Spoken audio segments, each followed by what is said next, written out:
Aqui é Felipe Lynch, sou candidato a deputado federal por São Paulo. Meu número é 5152, com Bolsonaro presidente e Tarcísio governador. Peço seu voto de confiança. Para deputado estadual, Tenente Coimbra 22444.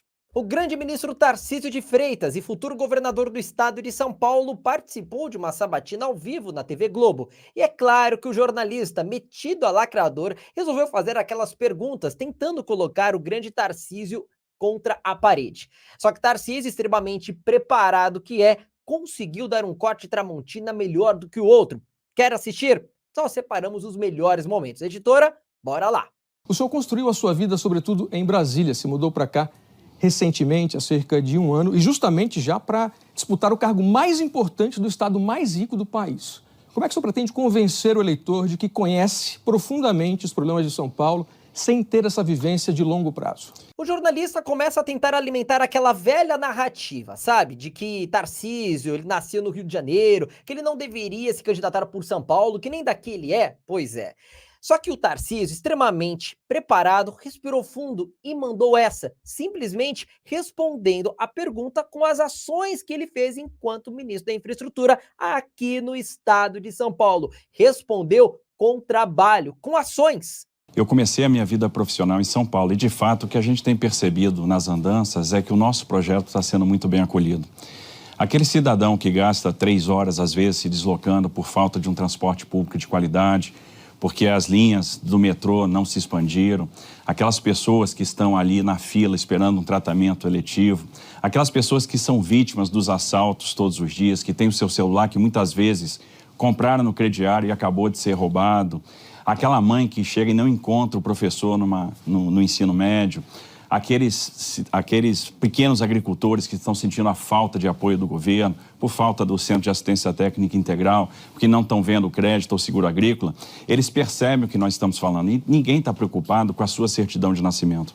O que eles querem saber é se a gente tem a sensibilidade e capacidade de tirar projetos do papel. Ao longo da minha trajetória, eu me especializei nisso, eu mostrei que eu sou capaz de tirar projetos do papel.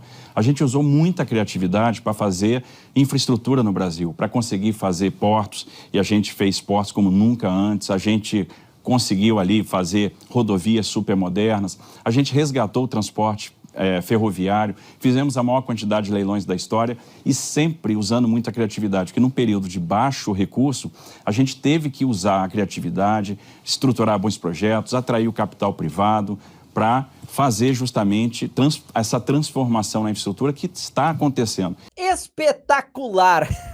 Olha, Tarcísio, você foi implacável. Respondeu perfeitamente. O povo brasileiro não está preocupado com a minha certidão de nascimento, mas sim com as ações efetivas que eu, enquanto ministro, realizei. E Tarcísio elencou ferrovia, portos, aeroportos, leilões, combate à corrupção. Tem coisa melhor? Bom, mas é claro que o jornalista lacrador não parou por aí. Fez a seguinte pergunta. Só que o governo se elegeu combatendo a corrupção. E hoje, o próprio presidente diz que integra o Centrão, que é cheio de partidos envolvidos nesses escândalos de corrupção, né? Eu queria listar aqui mais outros políticos, porque além do PL, do Valdemar Costa Neto, que a gente acabou de citar, o senhor tem o apoio do PTB, do ex-deputado Roberto Jefferson, outro condenado no Mensalão.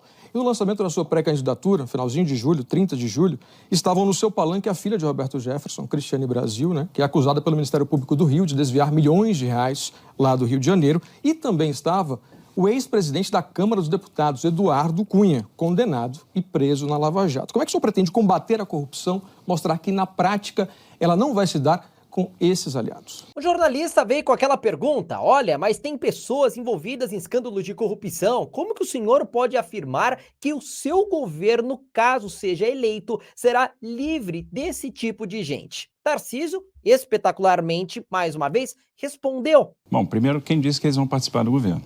Eu acho que a gente tem que olhar para o time de projeto que eu já organizei. Quem está comandando, por exemplo, o meu plano de governo é o Afife Domingos, que tem uma história com empreendedorismo, né? Uma pessoa que criou o Simples Nacional, que criou o Pronamp, que lutou ao lado dos empreendedores do Brasil, né? Que criou o MEI, o microempreendedor individual.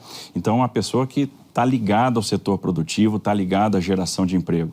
Eu tenho o João Sampaio cuidando da parte de agro, eu tenho o Euleus Spaiva cuidando da parte de saúde, coordenando um time de professores da Faculdade de Medicina da USP para montar um bom plano para a saúde. Então, primeiro, vamos ver com quem eu estou trabalhando e quem está me ajudando a estruturar o plano de governo. Eu acredito em equipe, eu estou com uma equipe bem montada. O fato de eu ter pessoas que se envolverem em problemas, que fazem parte de partidos que estão na minha aliança, não significa absolutamente nada. Agora, esses aliados não cobram a fatura se o senhor for eleito depois, inclusive para indicações, não para secretário, por exemplo, mas para o segundo e terceiro escalões, onde a gente sabe que também há corrupção? Não, Alan, não indicam, até porque eu já deixei muito claro que a minha escolha de secretariado e de equipes vai ser absolutamente técnica. Eu acho que a gente prestigia os partidos dando resultado. Foi assim que eu fiz no Ministério da Infraestrutura, é assim que eu vou fazer agora. Se a gente for pegar em termos de problema, nós temos um partido, né, o PT, que tem um candidato à presidência da República, que é ex-presidiário, que se envolveu nos maiores escândalos de corrupção da história, se envolveu no Mensalão, se envolveu no Petrolão. Escândalos, por exemplo, que promoveram devolução de recursos na ordem de 6 bilhões de reais. E se foram devolvidos 6 bilhões, imagino que não foi devolvido, o que ficou para trás, né? Então, nós temos aí vários partidos em que nós temos pessoas que se envolveram nesse escândalo de corrupção. Nós não vamos ser tolerantes, nós vamos ser implacáveis com a corrupção. Da mesma forma que eu criei a Secretaria de Governança no Ministério da Infraestrutura, eu vou criar semelhante aqui no Governo do Estado de São Paulo.